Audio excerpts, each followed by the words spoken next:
Cabinet Secretary Monica Juma has warned ministry officials that those who discharge their mandate outside the law will face dire consequences. Speaking at the ministry's Kawi complex in Nairobi, the CS emphasized the need to inculcate the culture of accountability, saying that going forward, officers from each and every parastatal under the ministry will individually take responsibility for their actions. And as Hassan Mugambi reports, Juma was emphatic that there would be no turning back on reforms.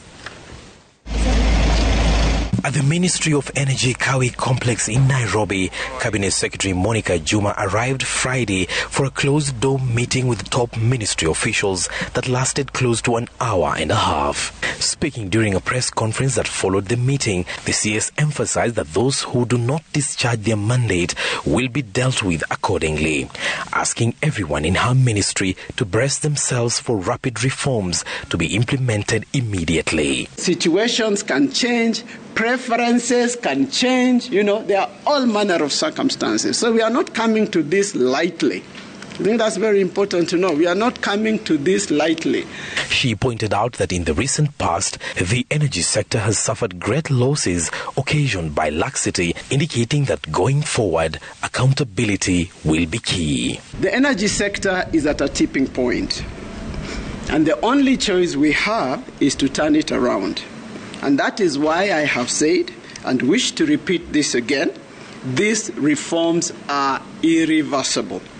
The tough-talking CS also exuded confidence that the ongoing reforms at the ministry will partly reduce the cost of electricity in the country and will yield more results once complete, adding that the government is working on a plan to further reduce the cost of electricity in the country before April.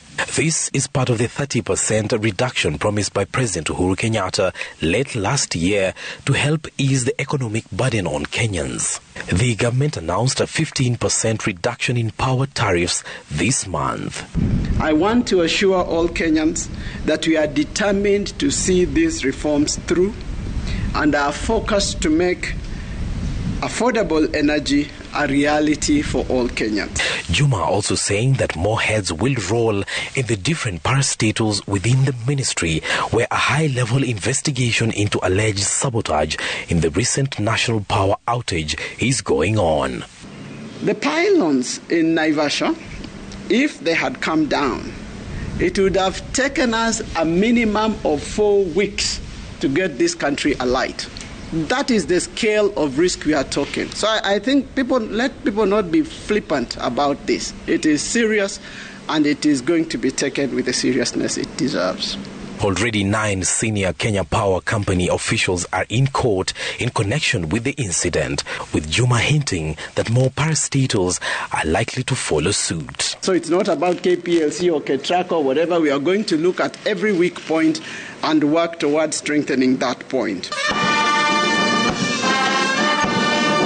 President Uhuru Kenyatta's pledge to reduce the cost of electricity in the country appears to have triggered a widespread push for reforms in the energy sector, which the government has admitted has had weak governance structure, strong external interest, and incoherence across the systems, among other problems. Hassan Mugambi, Citizen TV.